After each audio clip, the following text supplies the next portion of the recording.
Praise the Lord. സ്നേഹമുള്ളവരെ, Joel 2:28 Joel പ്രവാചകനിലൂടെ കർത്താവ് അരുളി ചെയ്യുന്നു, എല്ലാവരുടെയും മേൽ എൻ്റെ ആത്മാവിനെ ഞാൻ വർഷിക്കും. യേശുവിന് 500 വർഷങ്ങൾക്ക് മുമ്പ് ജീവിച്ചിരുന്ന ജോയൽ പ്രവാചകനിലൂടെ കർത്താവ് അരുളി ചെയ്യുകയാണ്, പരിശുദ്ധാത്മാവിനെ നമുക്ക് നൽകും എന്ന്. റോമ 5:5 ദൈവത്തിൻ്റെ സ്നേഹമാണ് പരിശുദ്ധാത്മാവ്. നമുക്ക് നൽകപ്പെട്ടിരിക്കുന്ന പരിശുദ്ധാത്മാവിലൂടെ ദൈവത്തിൻ്റെ സ്നേഹം നമ്മുടെ ഹൃദയങ്ങളിലേക്ക് ചൊരിയപ്പെട്ടിരിക്കുകയാണ്. യോഹന്നാൻ 7:35 യേശു പറഞ്ഞു, ദാഹിക്കുന്നവൻ എൻ്റെ അടുക്കൽ വന്ന് കുടിക്കട്ടെ. യോഹന്നാൻ 4:14 യേശു പറയുന്നു, ഞാൻ നൽകുന്ന വെള്ളം കുടിക്കുന്നവന് പിന്നീട് ഒരിക്കലും ദാഹിക്കുകയില്ല. സമാധാനത്തിനും സന്തോഷത്തിനും വേണ്ടിയുള്ള മനുഷ്യ ഹൃദയത്തിൻ്റെ ദാഹം ശമിപ്പിക്കുന്നത് പരിശുദ്ധാത്മാവാണ്.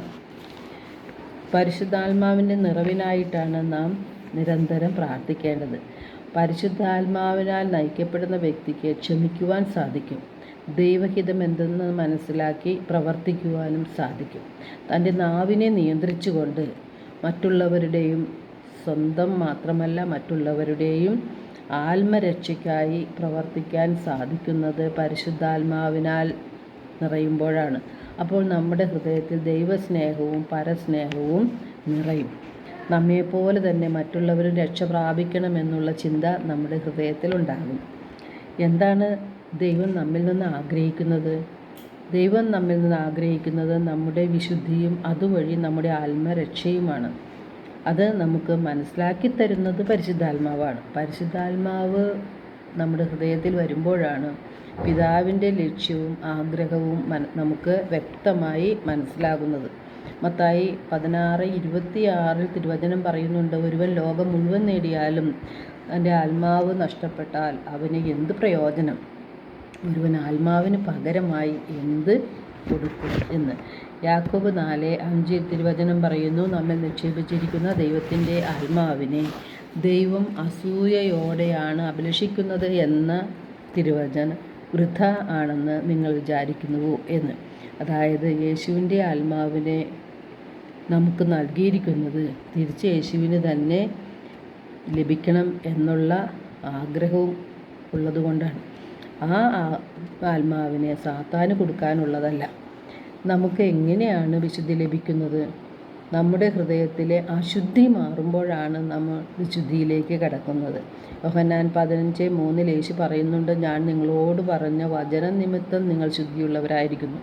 യേശുവിൻ്റെ വചനം നമ്മുടെ ഹൃദയത്തിൽ തുളച്ചു കയറി തിന്മകളെ മനസ്സിലാക്കി തന്ന് അവയിൽ നിന്നെല്ലാം വിടുതൽ തരുന്നതിനുള്ള പ്രചോദനം നൽകിക്കൊണ്ട് തെറ്റുകൾ തിരുത്തി ദൈവിക നീതിയിൽ നമ്മെ ജീവിക്കുവാൻ ദൈവത്തിൻ്റെ വചനം നമ്മെ സഹായിക്കും.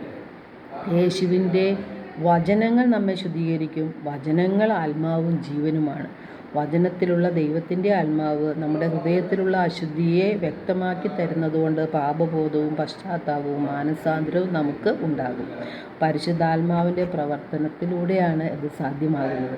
യോഹന്നാൻ 14:26 യേശു പറയുന്നു, എൻ്റെ നാമത്തിൽ പിതാവ് അയക്കുന്ന സഹായകനായ പരിശുദ്ധാത്മാവ് എല്ലാ കാര്യങ്ങളും നിങ്ങളെ പഠിപ്പിക്കുകയും ഞാൻ നിങ്ങളോട് പറഞ്ഞിട്ടുള്ളതെല്ലാം നിങ്ങളെ അനുസ്മരിപ്പിക്കുകയും ചെയ്യും. അതിനാൽ നാം പരിശുദ്ധാത്മാവിനാൽ നിറയുവാനാണ് നിരന്തരം നാം പ്രാർത്ഥിക്കേണ്ടത്. മനുഷ്യൻ്റെ ഹൃദയം മറ്റെന്തിനേക്കാളും കാപട്യമുള്ളതും ദൂഷിച്ചതുമാണ്. നമ്മുടെ ഹൃദയത്തിൽ നിന്നാണ് ദുശ്ചിന്തകളും വ്യഭിചാരം, മോഷണം, കൊലപാതകം, അസൂയ, ദൂഷണം, അഹങ്കാരം, സ്വാർത്ഥത ഇതെല്ലാം പുറപ്പെടുന്നത്. അവയെല്ലാം നമ്മെ അശുദ്ധരാക്കി മാറ്റുന്നു. അതുകൊണ്ട് ജെറമ്യ പ്രവാചകനിലൂടെ കർത്താവ് അരുളി ചെയ്യുന്നു, നിൻ്റെ ഹൃദയത്തിൽ നിന്ന് ദുഷ്ടത കഴുകിക്കളയുക, എന്നാൽ നീ രക്ഷ പ്രാപിക്കും. എത്ര നാളാണ് നീ ദുഷിച്ച ഹൃദയവും പേര് നടക്കുക? ജെറമ്യ 4:14 അത് നമ്മൾ കാണുന്നുണ്ട്. നമ്മുടെ ഹൃദയമാണ് മുറിക്കേണ്ടത്. ഹൃദയത്തിലെ പാപമാലിന്യങ്ങളെയെല്ലാം നാം നീക്കം ചെയ്യുമ്പോൾ നമുക്ക് വിശുദ്ധി ലഭിക്കും. നമ്മുടെ പാപങ്ങളെക്കുറിച്ച് അനുദപിച്ച് കുമ്പസാരം എന്ന കൂദാശയിലൂടെ അവയെല്ലാം ഏറ്റുപറയുമ്പോൾ യേശുവിൻ്റെ തിരുരക്തത്താൽ അവയെല്ലാം കഴുകപ്പെടുകയും പരിശുദ്ധാത്മാവിനെ നമുക്ക് ലഭിക്കുകയും ചെയ്യും. അങ്ങനെ നമ്മുടെ ആത്മാക്കളെ രക്ഷിക്കുവാൻ നമുക്ക് സാധിക്കും. എല്ലാവർക്കും ഒരു നല്ല ദിനം ആശംസിക്കുന്നു. ദൈവം നമ്മെ ഓരോരുത്തരെയും സമൃദ്ധമായി അനുഗ്രഹിക്കട്ടെ.